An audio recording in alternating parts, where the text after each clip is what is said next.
When you start doing grip, you always wonder where should you get your equipment from? Especially if you don't have the luck to live in the US or the UK or any country which has an established supplier of grip tools. In 2018, when I started doing Gripsport, I had the luck to find Lucas Raymond on social media, and I found out about his new store, Arm Assassin Strength Shop, where he builds original equipment like the Napalm's Nightmare, custom-made equipment like this tiny loading pin, and training replicas like this Moontop. Come with me to check the past, present, and future of this remarkable athlete and businessman. Don't forget to share this episode with your friend, and stay tuned for Season 5 of Gripsport Latino.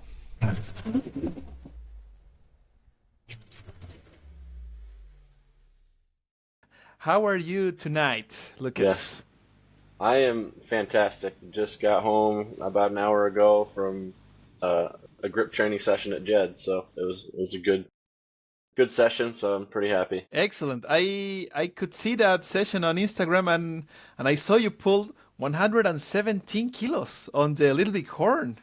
That's Yeah, amazing, man. was not expecting that. I went up to like what was it, 242-ish, and I usually run out of gas around high 240s, and I just kept adding weight and it just kept coming up. So can't blame it for having a good day with good texture and everything. So Super good. Lucas, I'd love to start asking you the classic Grips per Latino question. Tell me, who is Lucas Raymond? well, uh, who am I? Well, obviously the owner and sole person for Arm Assassin, but before that, um, kind of grew up as an athlete all my life. Baseball, football, basketball were my three sports in like high school. Went to college and actually started playing ultimate frisbee, something completely different, but still kept that drive alive, that competitive drive.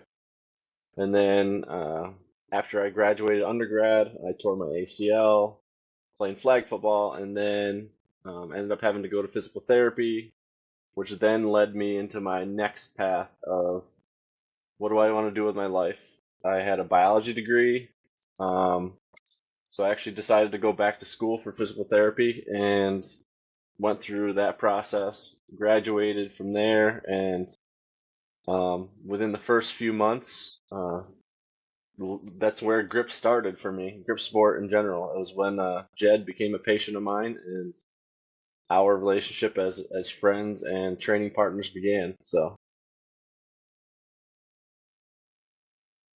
Super good.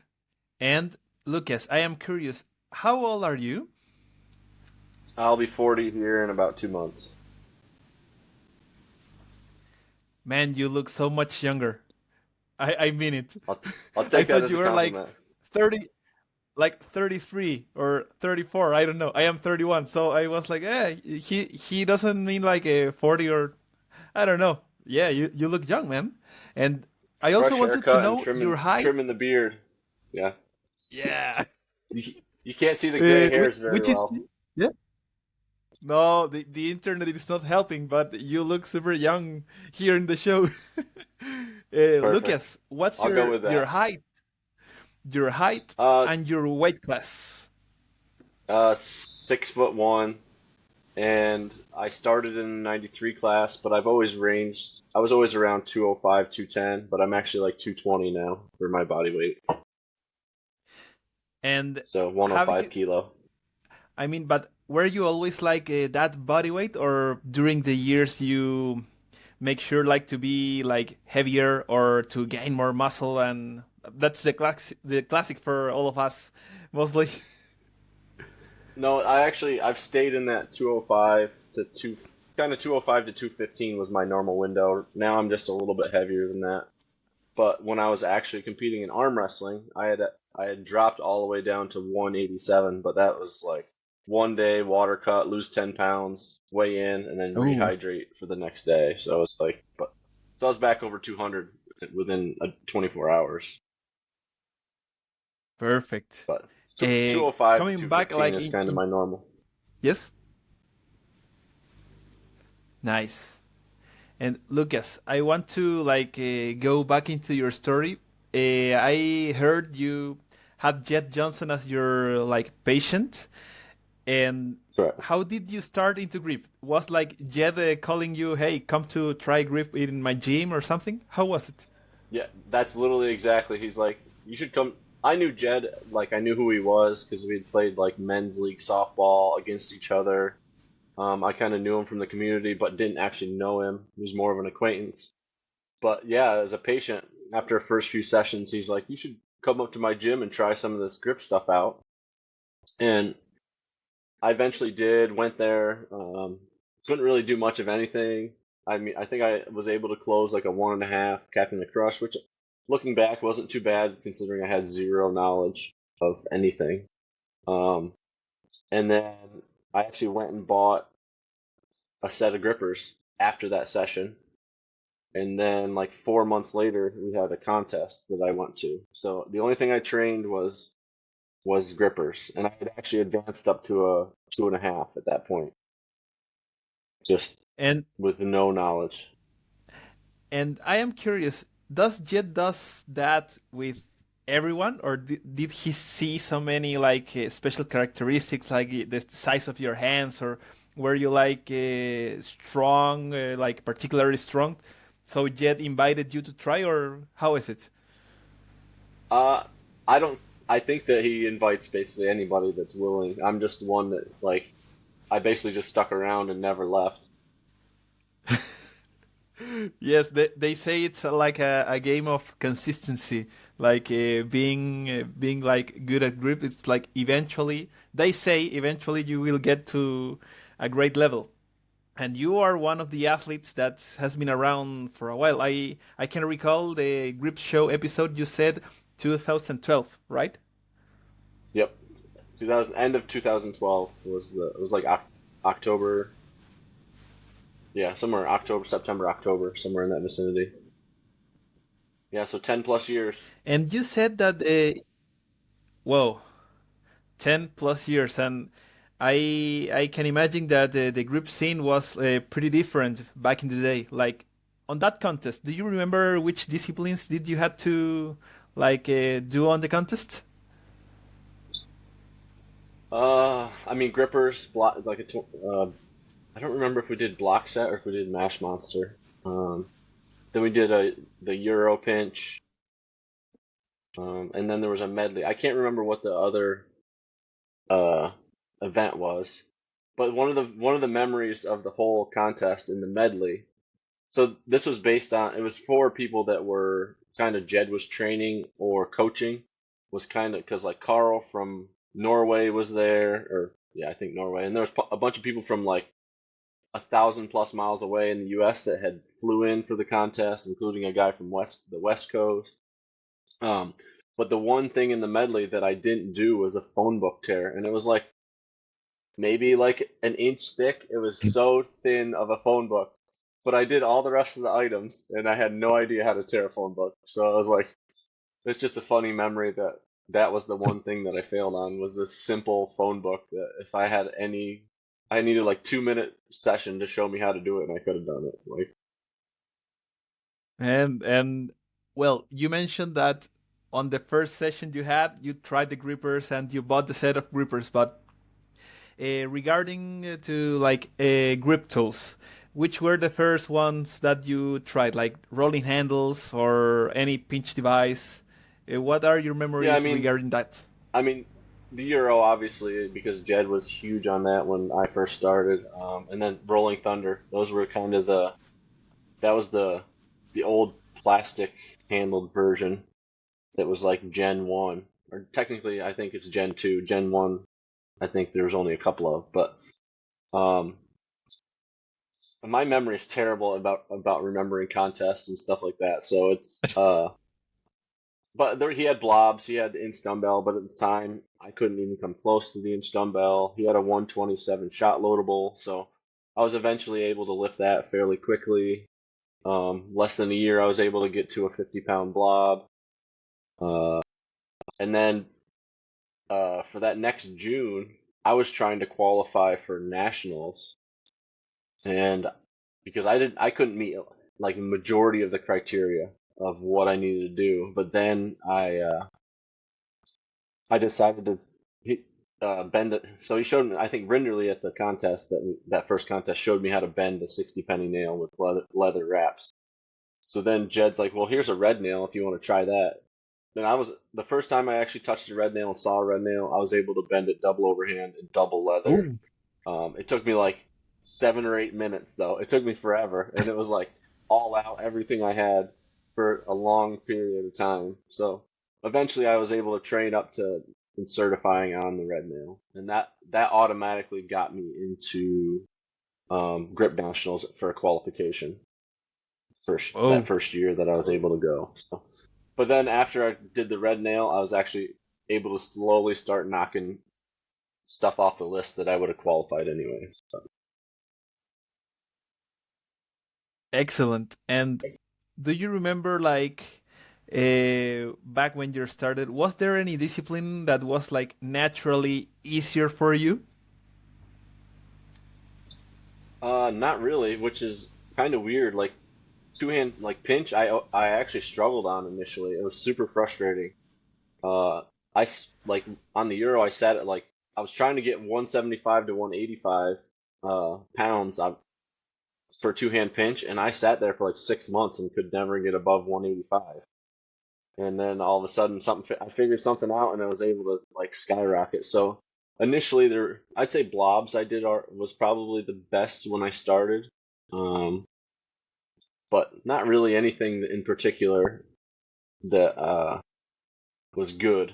What I mean, at the time, we were training 3 days a week for 2 to 3 hours each day, like very consistently. Probably 40 weeks of the year we were training that much for the first few years because I wasn't married. I didn't have a kid now. I just had to go to work during the week. I didn't have any other obligations really other than that. So I had a lot more free time to do that, but it definitely set a great baseline to work off of later in my kind of training career. And Lucas, after your first national, the one that you qualified after the red nail and meeting all the criteria, did you set any like goals that you wanted to achieve, like when you started your grip career?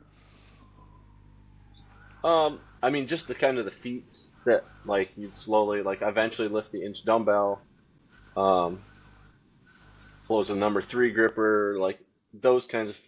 I've never really had like a true like my whole training session. Everything that I do is much different than a lot of people, including Jed. Like I don't write a single thing down. I don't really have mental goals. I don't I don't do anything based on percentages. I do it based on feel for the day. Um, so it's really hard for me to like. I had people that I was like competing against that I thought were my like that's the next step. I want to get to their level as far as like training and strength. But then there's always like more steps above that to the top level guys. So it's like I'm just gonna progress as fast as I can in whatever events I can, and events that I don't like, I generally don't really train that often, which is why I don't train finish ball now. I I was going to ask you which events you don't like, let's say. Yeah, I mean most of all the small stuff. I'm similar to like what the Adam Glass statement of like if the best people in the world can't lift 100 pounds, then I don't care about it type of deal. It's just it doesn't care. It doesn't. I'm so limited on my training right now in general that like I'd probably averaging 1.5 sessions a week, so maybe 3 sessions every 2 weeks for grip. That's it. And those are like an hour max. But Hmm. I'm, so it's I've pretty much limited myself to the core grippers, pinch, whether it be narrow or wide, rolling handle, and then V bar, and then I'll throw something like blobs and something else in as needed, but it's not. But I think that's kind of changed. I used to do like, all right, we look at the way we used to train kind of is we would do the main three, so your grippers, pinch, rolling, thick bar, support grip. So that, a lot of it was axle. Um, and then whatever was coming up in the next contest, we would add that in, and that would be kind of our training regime for contests. It was basically contest, very contest based, with kind of a baseline of the big three. Perfect. And when you say we, was always training with Jed, right? Yes, I am. I've probably trained by myself. I don't know, not probably less than 10% of my training comes by myself. Oh, it's and do you live like near, like I don't know, less than an Yeah, only hour in the fif- car? 15 miles, so not that far. Only That's 15 to pretty 20 close. minutes is all it takes. Yeah, pretty close.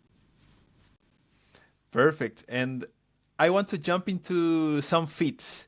I think I have a number in mind, but what has been your best blob lift ever? Blobzilla is my best full lift. Just the other day, I was able to break a 140 2 inches off the Ooh. ground, but I haven't. I have a 135, but it's at my shop. It's not even at Jed's, so I didn't even have a chance to even try lifting that. But Blobzilla, I still haven't lifted it fully left-handed. I've lifted it like just above my knee, so very close to lockout, but not full. And can you lift the same blob with like I mean, no. Let me rephrase. Uh, your max left and your max right, are they like equal, or is your left stronger? My right is stronger almost exponentially on almost every single movement, except for sledge levering, face levering, sledge deadlift. My Oh, left is actually better at that, and I think it's actually a wrist mobility issue, not necessarily a strength issue. interesting.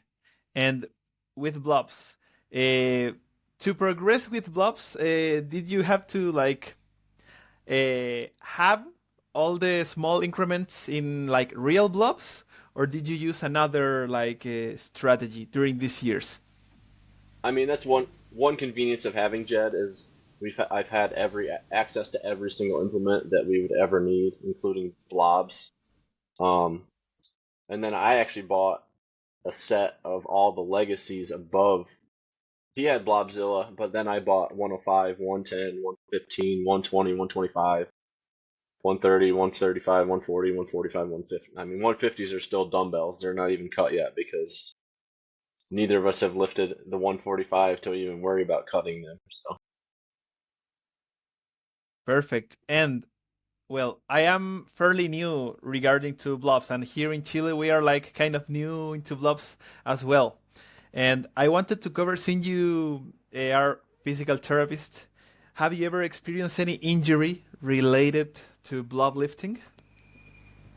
yeah, I've had only one injury with blobs. It was I was doing the red pill blob curl, and I Yes. actually tore a collateral ligament on the side of my finger doing that, which Oh, it's still there's still like a crease there where that's still tore. So that's probably my worst injury.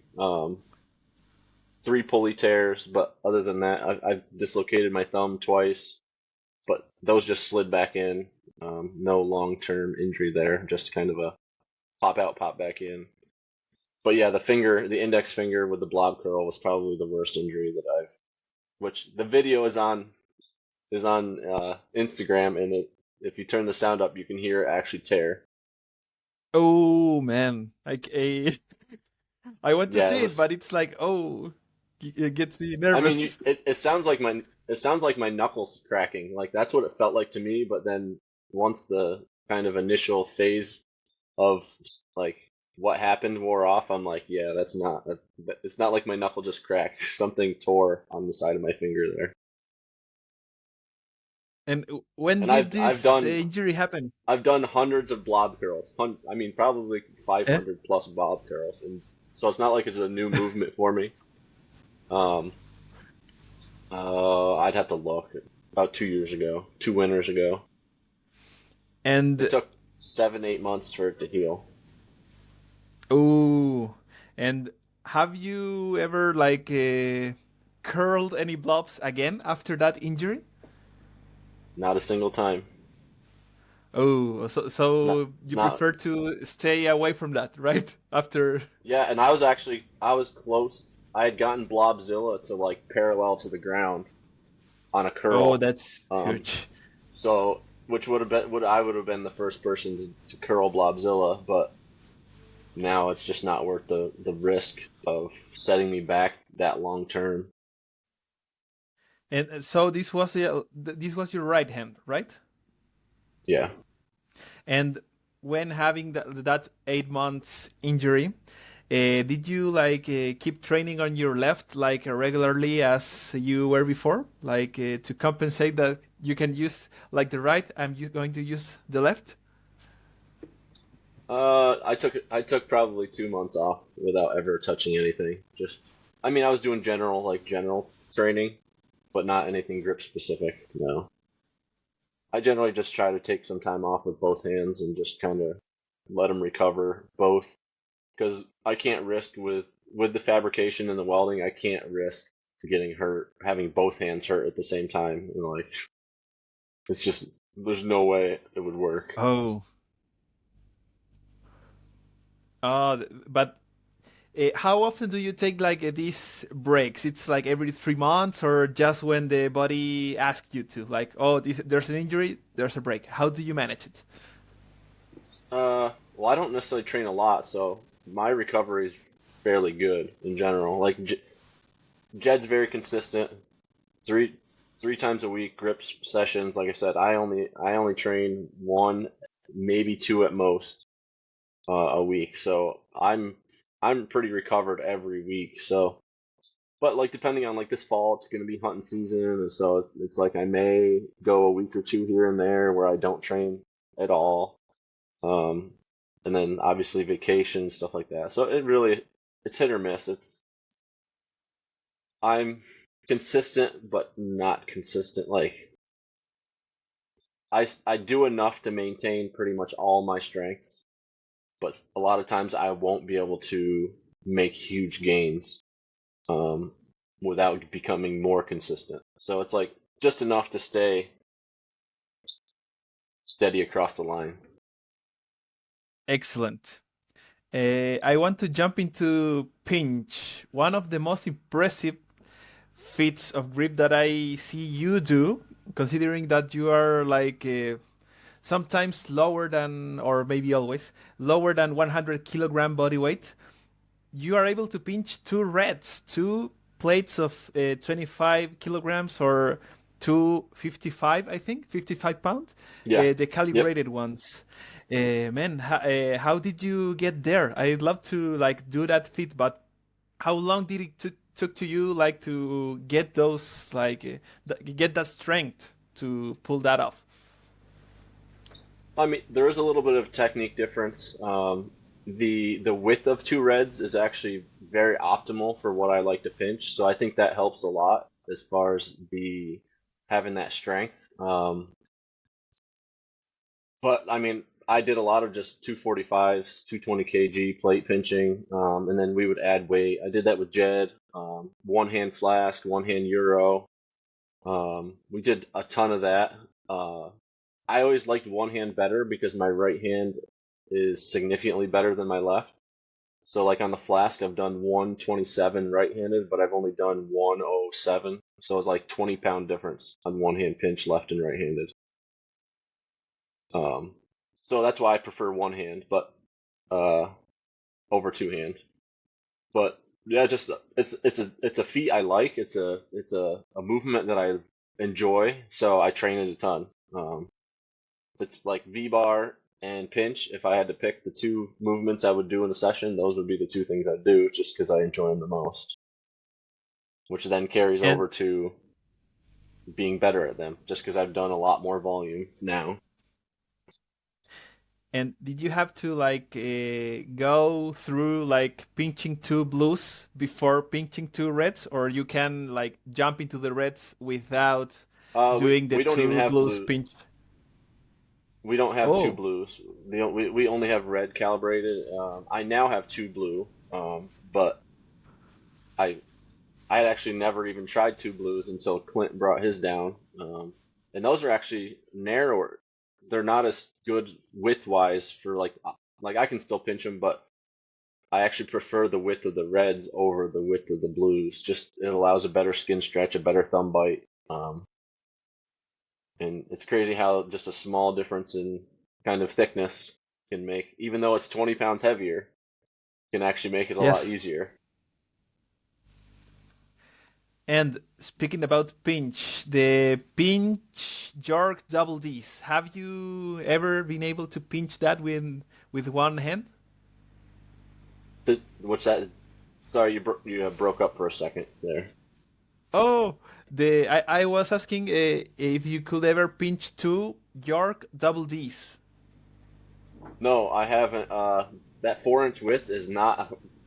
I broke it off the ground a few times, um, but that 4 inch width is not in my It's strength like zone. My strength zone is more 2 to 2.5, which in that narrow width allows you to actually use a lot more wrist, like a flat finger wrist strength. Um, Whereas the wider doesn't allow you to do that. And I think that's where I actually am able to be strong on narrow pinches because I'm able to generate a lot of force in that wrist flexion flat fingered, which is like kind of a blob curl is more of an open hand version of it. Um, but I think that's a lot of kind of my strength that allows me to pinch well. excellent. And Lucas, I was curious because you mentioned that you are including some form of grippers on your schedule. What has been your best gripper close like ever in a deep set, let's say? So I actually just did a GHP 8 that it was rated 182.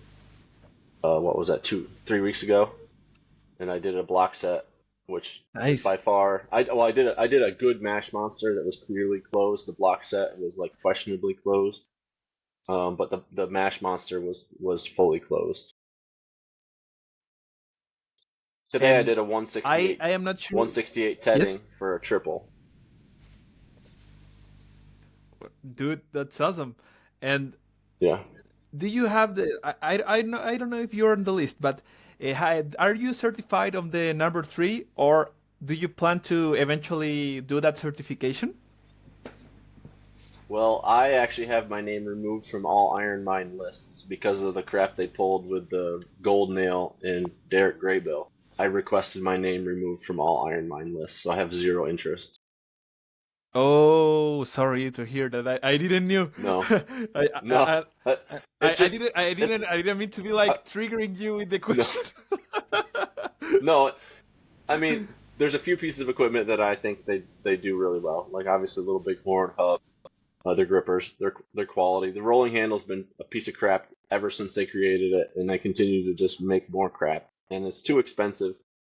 Everything they make is way too expensive, other than the grippers. Yeah. Um, but my issue is the constant rule changes on multiple implements throughout the history. Like it just drives me insane. Like in right as the gold nail was going to be bent by the first person, they decided to change the rules so that it made it almost impossible. Like that's not how people progress, and that's not how people. You got to have that first person, just like Eddie Hall breaking the 500 kilo deadlift. You got to have that first person that shows you that it's possible, and then more people will continue on that path because now they know it can happen, and it just gives them a better motivation, better challenge. So what they did is I just disagree with 100%. So I was like, I don't even want my name associated with anything. Crush to Dust and Red Nail is what I removed my name from. Perfect. Well, I agree with you that them changing the rules constantly it sucks. So yeah, not the best for the sport, and maybe well, that opens the doors for new certifications and new products and new like opportunities for contests and to just move forward. Because sometimes organizations are like, let's say they get old, they get too old, and younger generations want new things. So we will just have to move forward with that. I think so. Yeah, and Um, at the same time, I'd give them all the credit for expanding the grip strength and grip sport name to the world. Iron Mind has done that better than anybody by far. So while I have a negative critique of them and what they've done, I would also give them credit for what they've done in that aspect. Is that Captain the Crush gripper is by far the most known gripper, without a doubt. And like the Rolling Thunder and all this other stuff, that if you ask random people, they would know about that before they would know about any other company and stuff like that. They've done well in that aspect and helpful for the sport. So and they were the ones that created the Little Bighorn. And speaking of vertical lifts, right, I want to know, Lucas, how do you do it with vertical lifts? Because you're pretty good at it. We just mentioned that you pulled 117 kilograms today on the Little Bighorn, and 138.5 kilograms on the jug from FBBC. Man, what's your secret? I want to know. We really like vertical lifts here in I Chile. I I really don't know what the secret is. It's one of the few like left-handed. It's not, like it's still not bad. Like I've done 210 to 2. I think 214 is my best lift left-handed little bighorn. Jug it's like 255, so it's 50 pounds lighter left on the jug than it is right-handed. Um, it's I really don't know. Um, it fits my hand nice. It's the size that I feel like my hands aren't too big, they're not too small, so the dimensions of both fit my hand really well. And then I think from arm wrestling, having because as an arm wrestler, you develop strength in these last two fingers to like contain someone's wrist when they're trying to pronate. And with Yes. the little bighorn, I feel like that's what is important is that containment of the end of the handle right at the end of the which both the jug and the little bighorn, I literally put the end of the handle in the center of my pinky. I Oh, grab at the very end of it on both of them. Some people don't do interesting. that. They Yeah. feel better deeper, lower. That's where it feels best in my hand. Just from trial and error on both of them. So And do you use the technique of like twisting the implement so it like twists while you lift? yes. So I actually set up both. Like I pay attention to the way the loading pin is turned, like the hook on the loading pin, the way the carabiner's set up, the way the eye bolt on the handle is set up, so it's consistent every single time. And I know what it's supposed to feel like. I know what the amount of tension that's supposed to be in it as I start, the amount of rotation that's going to happen, so that I can start the knock bar kind of off to the side because it's going to turn to the center as it comes up. So I've through trial and error of a lot, I've kind of figured out what works for me, and through both hand placement and everything else, like the position of the weight stack is actually offset towards the side of my grip hand. It's not in the center of my body. It's actually offset and back. Um, so there's just small things like that can make just incremental differences on being able to lift a little bit more weight. And did you came up with the technique like the torsion technique, or was it like an old technique that you had in the US? Because I knew it from Tim Butler, but I don't know like the origin of that like technique. I have no idea because originally it was a full lockout lift. Um, Yeah. so that changes. Um, Obviously, it's hard to lock out a one-handed lift, especially a V-bar, especially if it's rotating. Like now that arm lifting is using a spinning carabiner, so that eliminates the ability to rotate it. Um, but kind of the original V bar was the FBBC vertical bar, which was solid. It was rigid, the 1 inch, 2 inch, and that was only a 2 inch lift. But if you tried to stop the rotation, you had a high risk of a bicep tear. Like multiple people have tore their bicep doing those lifts because the single piece unit, as it tilts, the way the weight hangs, if you try to just lift it straight up versus trying to actually pronate it or internally rotate, can actually put more strain on your bicep. So I think that's where I originally started that kind of rotational movement, was to just reduce the risk of injury. And then at the same time, it also allowed me to lift more weight. So it's like lower risk of injury, more weight. Let's do that. And have you ever had any tweak, any niggles on your bicep because of the vertical lifts, like the little big No, horn or something? no, knock on wood. No, I have not. So thankfully, Excellent. which And I think, I mean, let's some of hope that comes to remind. Yes. from like, because I did a bunch of arm wrestling and being and working on like bicep and that static strength of the elbow flexors. I think maybe that does help some of it, but I don't ever try to lift strictly unless it's a weight that I know I can do that safely. And was there like any year where you were like practicing arm wrestling and grip and competing on both sports at the same time?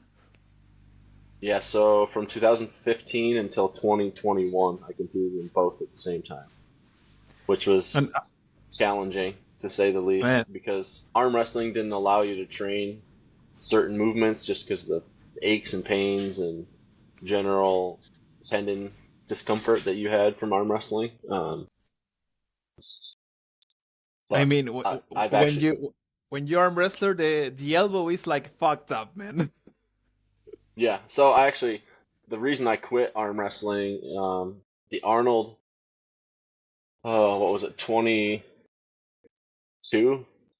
Yeah, so I competed at the Arnold arm lifting. I won the the 105 kilo class or 100 kilo class, and so I went over and was actually pulling on the side table afterwards, and I tore my UCL in my left elbow. So I have a grade 2 tear in my left Oh, UCL. Um, and we weren't even moving. We were just sitting in the middle of the table, just kind of slowly loading sideways and back, and that's all. And it tore, just doing something slowly and with no movement. Um, so that's partly why I don't arm wrestle anymore. Is just can't risk it. too much risk. And Lucas, are you preparing this year to compete on the King Kong? Yeah, I mean, I've done a few of the lifts. I touched finish ball a few times in the last few months, but I'll do like 3 or 4 lifts on it and then just kind of be done with it. Because, yeah, I mean, I like to do it just because I like to support it. I don't necessarily give it my all for training. It's just because it's a bad timing of the year. Um, archery hunting is priority over kind of that at the time, over training. Um, like last year, I think I had like 4 training sessions, 4 or 5 before King Kong is all on the implements. But it is what it is. I'll still do well on the V bar. I'll still do well. Like I'll do reasonably well on the blockbuster. Um, it's the finish ball that really kills me more than anything. But rolling handle, like I'm always lower than my other 2 lifts, like my V bar and my pinch. If my rolling handle was relatively to the same height, it'd be a lot better. But unfortunately, I wasn't blessed with large hands, and so I do as best as I can. I mean, it's improved, but it's just not as good. And dealing with 2 pulley tears on my right hand in the last 2 years, and a pulley tear on my left hand from nationals this year, like rolling handles is what bothers me more than anything. So I haven't touched one. I haven't touched a Ooh, rolling handle since uh, nationals in June. Now I've I touched the wanted inch dumbbell, to. but not a rolling Oh, handle. the inch. Yeah. Oh, yeah. And Lucas, I wanted to cover some of your like training philosophy for grip competitions because Okay. in some sports they say like I don't know, you have to maximize like your performance on all the lifts, and some other people say like I don't know in powerlifting, let's increase your total, increasing your deadlift or your squats, and the Yeah. other two on a maintenance level. What's your approach if you want to like win a competition? Do you focus on certain lifts or in all four to be great at everything? Well, I think it's a combination of both. I mean, the goal is to try to bring everything you can up, even a small percentage. Even if the stuff you're good at, you're still going to try to get better at that.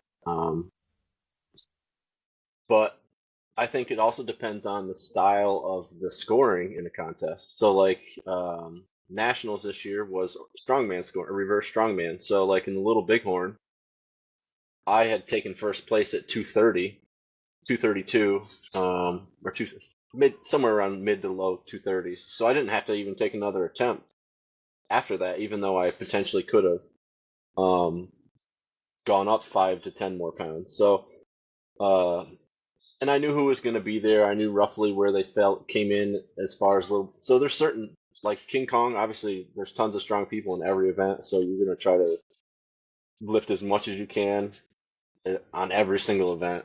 Um, so I don't know. I think both ways are right and both ways can be wrong depending on the person. Um, like the small handed lifts, like the finish ball, don't necessarily carry over to other lifts that well, um, other than like another key pinch.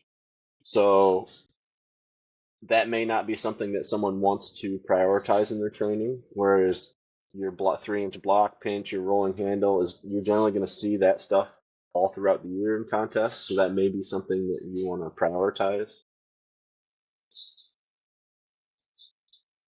Yeah, it's hard to say. Like I said, it's more what your goals are. Like I'm doing it.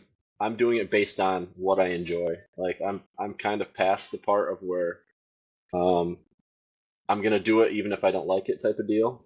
Uh, Mm. I'll do it a few times just to just to familiarize myself with technique, not necessarily enough to actually get stronger. Because I'd say if that's one thing that I kind of focus on is that what I was talking about with Little Bighorn, making sure the position of the implement when you start, where the direction that your finger is placed, like all that stuff needs to be perfect. And if you can figure that out, it eliminates a lot of the other issues of inconsistency on lifts. So I might not necessarily have a ton of brute power that other people have in movements, but I'm gonna try to maximize everything I do to get as much as I can on the day, either training or contest. Sounds perfect. You are Lucas. You are a great athlete. You have been an inspiration to many people in the world, and you are also an entrepreneur. I want to know the origin of Arm Assassin Strength Shop. Why Arm Assassin? And why an octopus? Tell me everything. Okay, so the equipment came before the name and the company. Um, so I actually Mazarenko over in Eastern Europe um, is was kind of one of the only people that made arm wrestling handles. So this is 2000 end of 15, beginning of 16, kind of. Yeah. Um, is when I start. Kind of my arm wrestling journey is when my fabricating journey started. So I actually bought a welder, bought the kind of the basic tools required to fabricate some equipment. I have family members that are welders. I have some friends that are welders, so I did have some people that I could go to get some basic information. YouTube. and I basically recreated a handle that they sold, it Mazarenko sold for training for myself. Um, so I actually made two initially, uh, and I took them to an arm wrestling tournament, and I came home with zero. So I didn't even have one because two of my friends bought the two that I made. So that's where those are literally my first two sales of equipment is those two handles that I took to that tournament. So from then on, it became like I started making a few small items, wrist wrenches, and my goal was basically to just pay for like my gas, my entry fees, um, just enough to kind of make my hobby so it doesn't cost me anything. It's like I can kind of just get through with what I make on that to cover my expenses. And then it slowly progressed to more and more handles, more and more equipment. Um, and then I started making the Napalm Nightmare for Jed, which was originally like a PVC handle, so we redesigned it so that it was metal and interchangeable. Um, and then it's just slowly grown to what it is today, to the point where in 2019 I basically quit working physical therapy completely and have been doing this full time. Um, and at the beginning of the basically the middle of 18, I was doing both. Like I was doing per diem physical therapy. They would call and I would say yes or no, and I would go. And then I was doing so, and now it's progressed to where it's been full time since then. Now the octopus. So at the time when I Yeah, first started arm wrestling, our team was called Pennsylvania Arm Assassins. Was the PA Arm Assassins was our actual team name for like our local arm wrestling group. Um, and that's where I got the original name idea. I asked the guys that kind of created the name in the group on Facebook, Sam Harris and Storm Chelino. I was like, "Do you mind if I use this just as a kind of a business name, not thinking it was going to go to the point that it has gone to?" So I had the name Arm Assassin Strength Shop, and then I was like, "Well, what would be a good logo?" Kind of a play on words of arm or assassin. Um, and so after a couple of weeks, I was like, you know what, like, see the picture in the background. That's a painting that someone did for me. That's actually a replica of my logo. Um, just that's a beautiful. real octopus. Um, Yeah. yeah, and so that's what I kind of found the logo, edited it, um, and then added the name in the center of it, and that's where the logo was created with a kind of a play on word on the arm name. So um, yeah, so it's weird how it came about. Just something like kind of through searching on the internet and finding logos. That's what I ended up with. I I should have remember, brought some water down I here. think I knew. Yeah.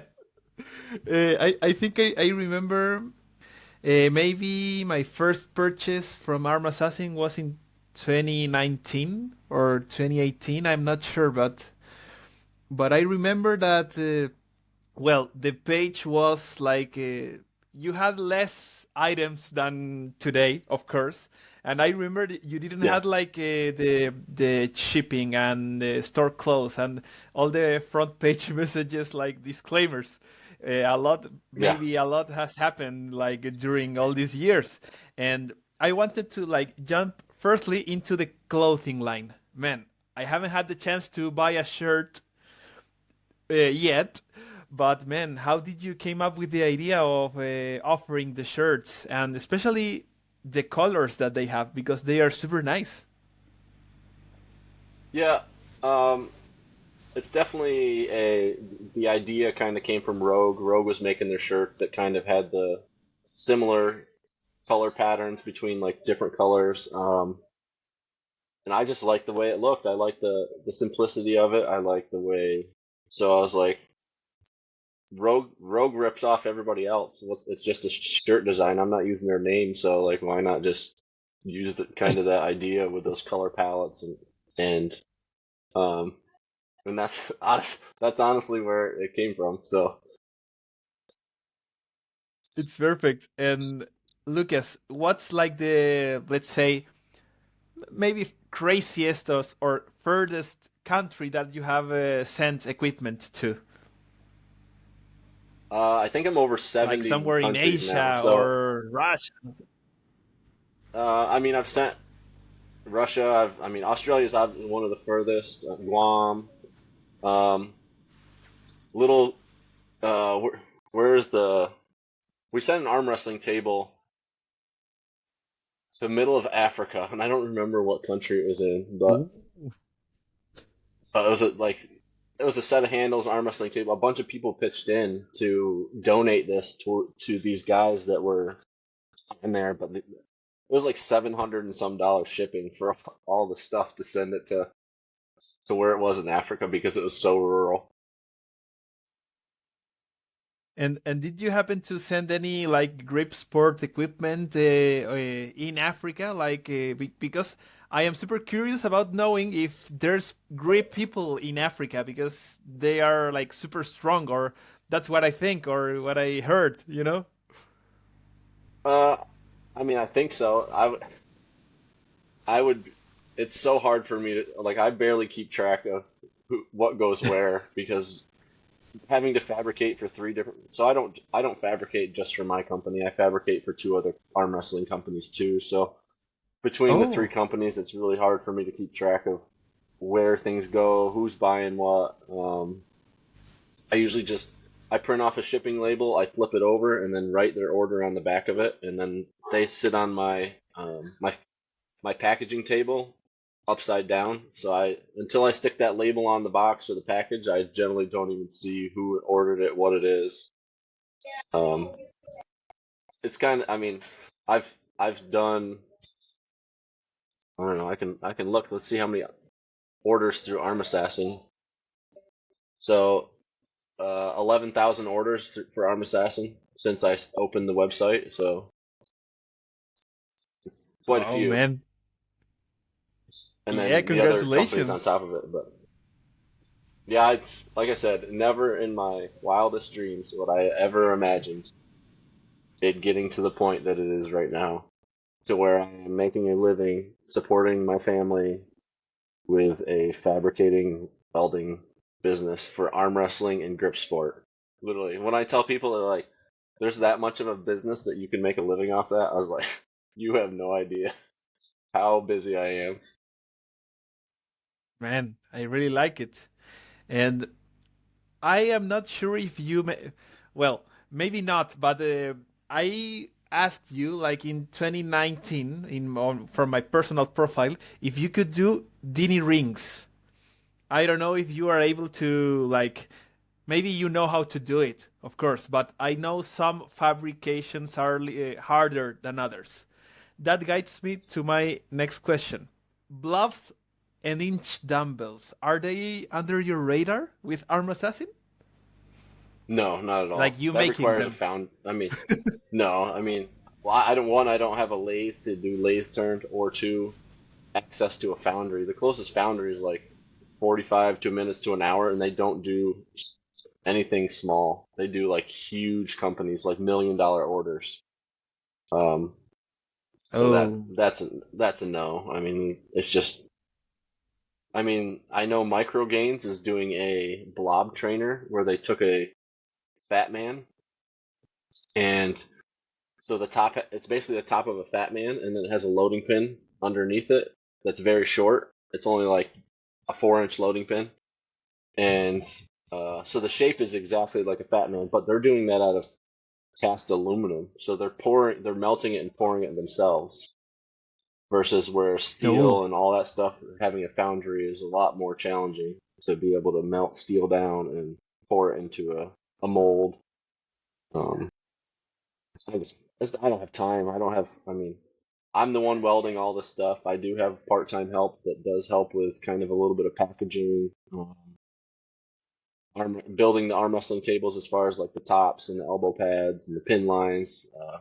My uncle helps me with that, but other than that, the rest of it, the fabricating and all the shipping and all the cutting steel and the ordering, going getting the steel is all me. Keeping track of all the orders, that's all me. Lucas, have you ever made an arm assassin, arm wrestling or grip contest ever? I have not. No. And would you like to do it like in example, having just tools from your store, like the One Hand Nightmare, the Napalm 3x4 blocks. Yeah. Um, I don't know the name of the Napalm B-bar or the Arm Assassin B-bar, but Yeah. just with your stuff, what do you think? I mean, the there's been contests where all the implements are something I've made. That's definitely happened. It's not been intentional. Like the Jed runs the Napalm Nightmare Championships, which is the 2 inch to 2 3/8 rolling handles, and then the 2x5 and 3x4 pinch blocks on the Napalm Nightmare. So it's all four Napalm Yes. Nightmare implements. It's really comes down to a time thing. I mean, I'm barely getting time enough for me to train. But with my 3 year, oh, are you on the internet? No.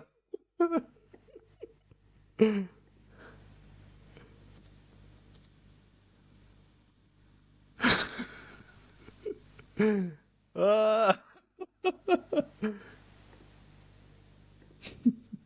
Lost you. oh, you're back. Yeah, lost you. Lost internet. Yeah, you were I, saying that there's so little time to like work out yourself and juggle all the adult life. I mean, being a father, being a yeah, I mean, husband, being a fabricator. yeah, and then trying to do a little bit of other hobbies that I have. Um, work, family. I mean, like you said, those are all important. I mean, obviously, working out is important. Staying healthy, staying in shape. Um, 'Cause like I said, I'm gonna be a 40-year-old with a dad with a 3-year-old son, so I gotta kind of maintain my ability to stay mobile and healthy and strong as long as possible to be able to live with him as he grows. So, I mean, there's importance there as far as my goals, health wise and strength wise.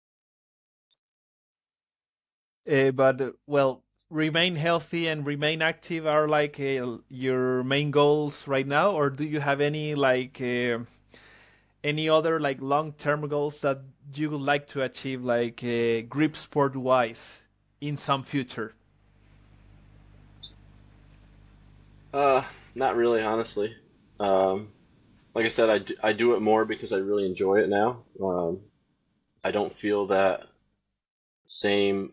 Before, I used to feel like motivated to like do well, compete well. If I didn't make a lift that I felt like I should, I'd get mad and be frustrated. I it, I mean, I'll go there and do as well as I can, but at the end of the day, that if I don't lift as well as I feel like I should, it's not whatever. It's not a big deal. I can't change it. I can't do anything about it. So I feel like I have a healthier outlook as far as sports than I used to as I was younger. A little bit of a hothead when it came to sports and getting frustrated and like hitting things, which um, I've matured out of because it's like, well, you can't do anything about something that happened 5 minutes ago. So what is the point of getting mad about it and acting like an idiot? So that's just maturity, I think, more than anything, and learning that there's other things in life that are more important than stuff like that. So And Lucas, in the case of Arm Assassin, where would you like to see your business? Let's say in 5 more years, or if you have goals for the next year or next 2 years, where would you like to see your company? um, I know they say if you're not growing, you're dying type of thing, but I mean, I'll continue to try to um, come up with new ideas, come up with more items that may fit different. Um, but I've also had people ask me why I don't have other people make for me, and then I could just be the sales slash kind of PR guy. I'm like that. It's I enjoy fabricating. I love making equipment. I would never stop not doing that, like until I physically couldn't do it. That's the part that I get the most fulfillment out of, is actually the making the equipment. So um, I don't think that'll ever change, um, barring that as I physically can do it. Now I may eventually grow and kind of add another person, um, get up to two full-time people, but right now it's as busy as I want to be. Um, but I also am not the best at marketing. Some of it intentional, some of it just like I'm already busy. Like, why do I want to market myself into even being more busy than I already am? So it's kind of it's a hard thing to kind of. It's like six in one hand, half a dozen in the other. It's like which way do you go? I just like to be kind of true to the business, true to what I like, true to what the customers feel, and I feel like the business is because of who I am and because I talk to people. I am when they message someone, when they message the company, they know they're talking to me. I'm the only person that they're going to get talked to. Um, so all the questions and everything is all through me. Good or, pro or con. I mean, obviously it can get a little crazy at times trying to follow personal Instagram, personal Facebook, business Instagram, business Facebook, and then you got business and personal emails, and then my phone getting texts and calls. So it does get a little crazy, but other than that, I mean, I can't argue. So it's hard to say. Like I like where it's Excellent. at, just a nice slow, steady growth. But looks like you're enjoying the ride, man. I like it. And that's I was working in healthcare for 7 years. I was not looking back like it wasn't fulfilling. It wasn't what it was to Mm. me. It was a way to pay the bills. I enjoyed the people I worked with, but I didn't necessarily get fulfillment from the the work.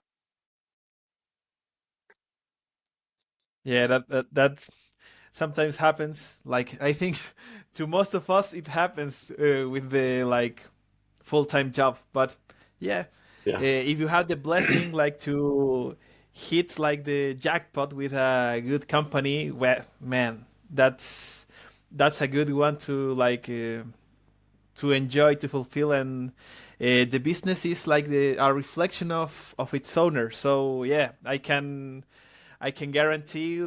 I mean, I think I bought first from Assassin, then I bought from Canon, but your customer service is 10 out of 10. I can guarantee all of those years, especially with the Lost Naples nightmare. Oh my Oh gosh, man, what a that was a nightmare!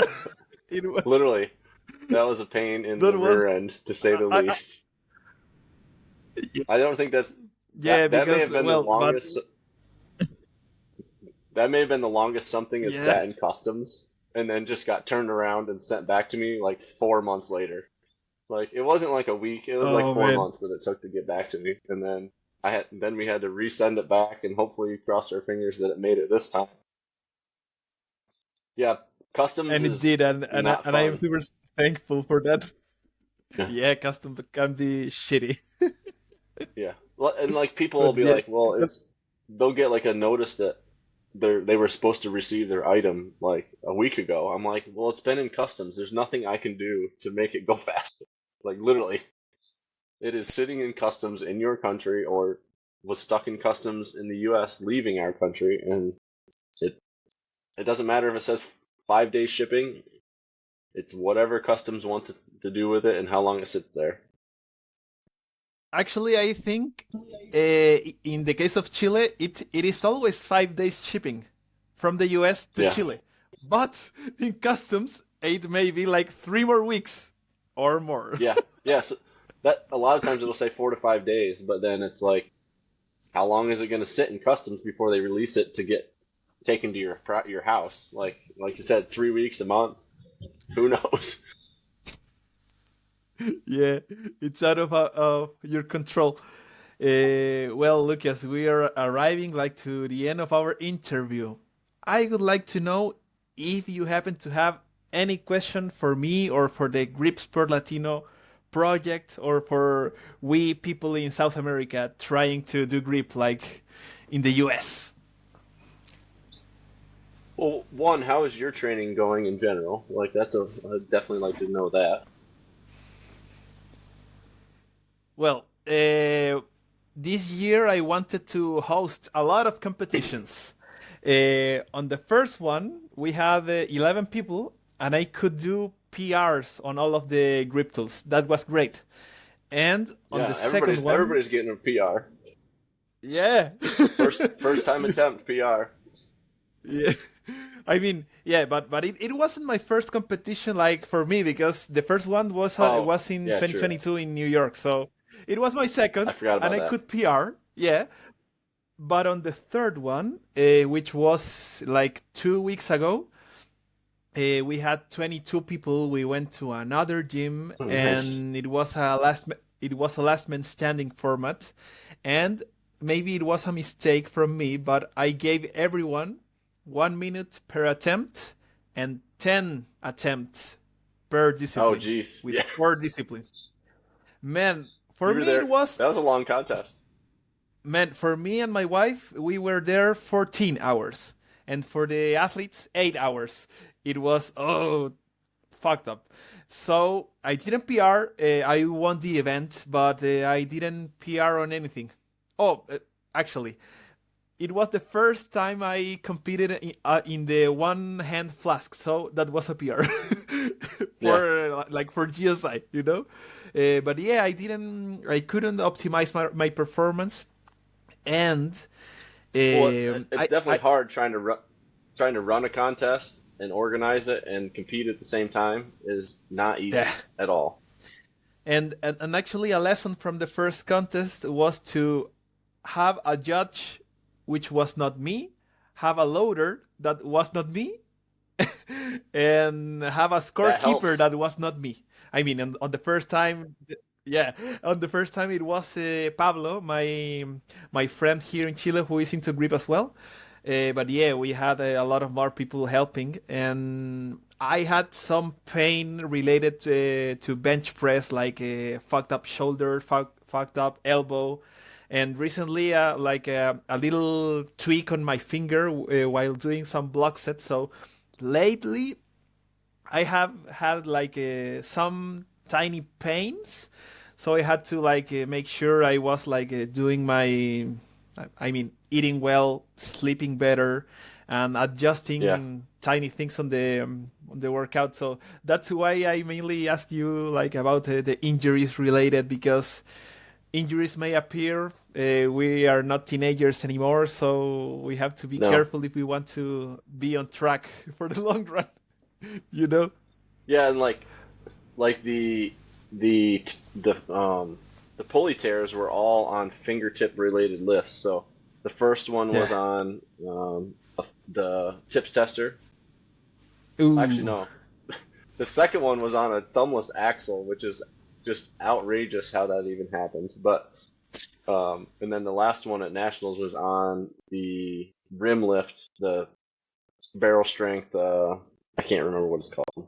Stirrup, which I shouldn't even have done because Eric's like, "Are you sure you want to do that?" And I'm like, "Fuck it, I've already done 36 things in the medley. I'm gonna try this one too."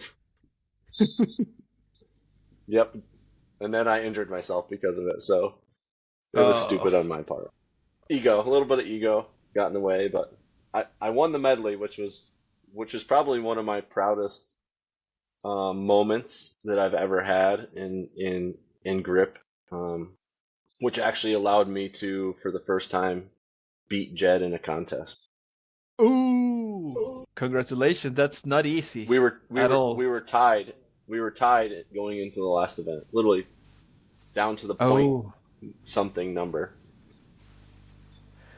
man, that's a huge one. So I mean, But yeah, I, that's pretty much it. And he's always been that next step is to be able to compete with him. Like I don't necessarily have to beat him every time, but if I can be considered his equal as far as where Yeah. I stand and where he stands in the grip sport, then I feel like my goal of where I've progressed to has kind of been met. So like it took me a long time obviously to get to this level. And depending on the events, he'll kick my butt, and depending on the other events, I can beat him. So it just depends on what the events are and what the contest entails as far as who has the opportunity to kind of be where at.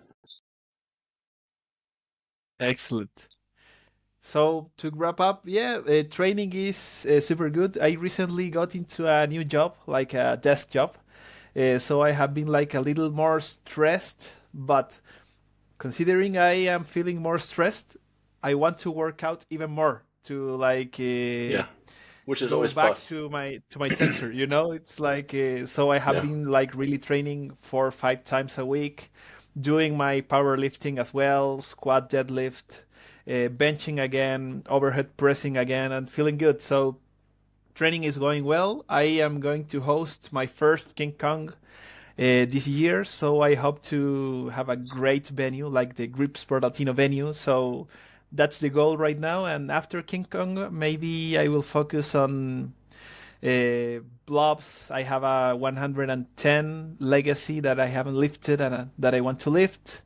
And that's what I have been thinking lately. Like, stay healthy, stay yeah, consistent, and keep on like hosting competitions and doing competitions as well. yeah. I mean, that the community is why I enjoy it. I like going to contests. I like hanging out with people just as much as I like lifting. Like just the kind of the bullshit sessions that happen at contests.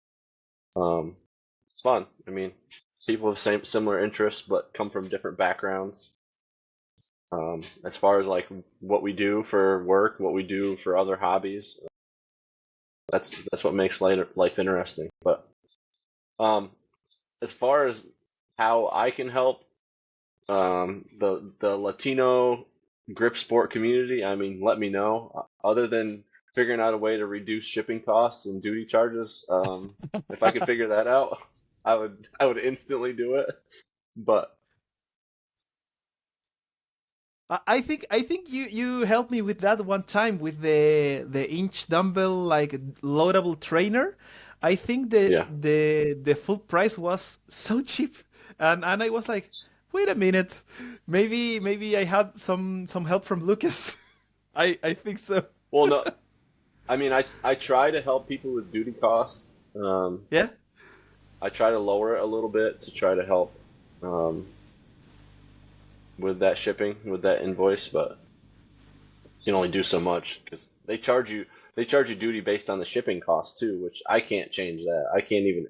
I Yeah. mean, if it was $100 to ship it, it's $100. That's what shows up on the labels.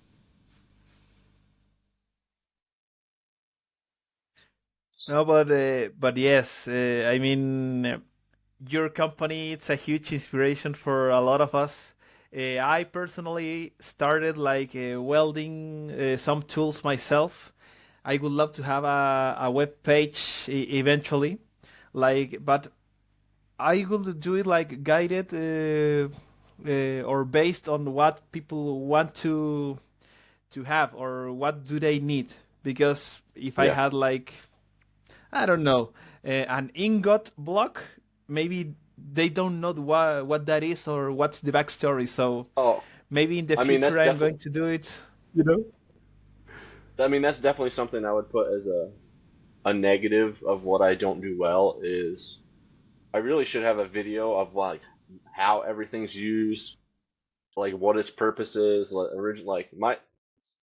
It's just like I just can't even. It's I don't know. I have videos of some things. It's just so much Yeah, work that I just don't want to do. Honestly, I'm like, if people have man. questions, feel free to reach out. Like, I have no problem answering things like recommendations for equipment for like newbies. That's why I have arm wrestling and grip sport starter packs that kind of give people a good baseline, a rolling handle, a pinch block, like just to get started and start developing a baseline strength and understanding of what grip sport entails. So, um, but yeah, I'm always easily reachable. I try to answer all messages multiple times a day. So Perfect. Lucas, the last words belong to you. Is there any last message or motivation quote that you would like to share with the community, with all the Gripsport Latino listeners? I mean, have fun. Um, Try to stay healthy as you can, and at the end of the day, just do it because it's a passion and you like to do it. I mean, that's what we should do everything for, because we enjoy it, not because we have to, not because we feel obliged, but because it's passion that we love to do. So Excellent. Lucas, I wanted to thank you for your time. Listening to the whole episode, I know that time is a really valuable resource, and your attention is like must be one of the most like desired assets, so to speak, at home on your business. So it's a pleasure to me to have you. I have many questions for you, and man, I am so happy to finally have a chat with you. And well, I hope that someday I can go to the US and have a competition like among you, because I am like 93, 95 kilograms. I would love to be like close to close to your lifts someday and share a competition with you. So thanks, my friend. It was a pleasure. absolutely, you're more than welcome anytime you're able to make it. I know it's not a short trip, but anytime. I appreciate you having me on the podcast, and you're doing great things. So keep up the good work. Thank you, my friend. And for all the listeners, stay tuned for further episodes of Gripsport Latino. Goodbye to everyone.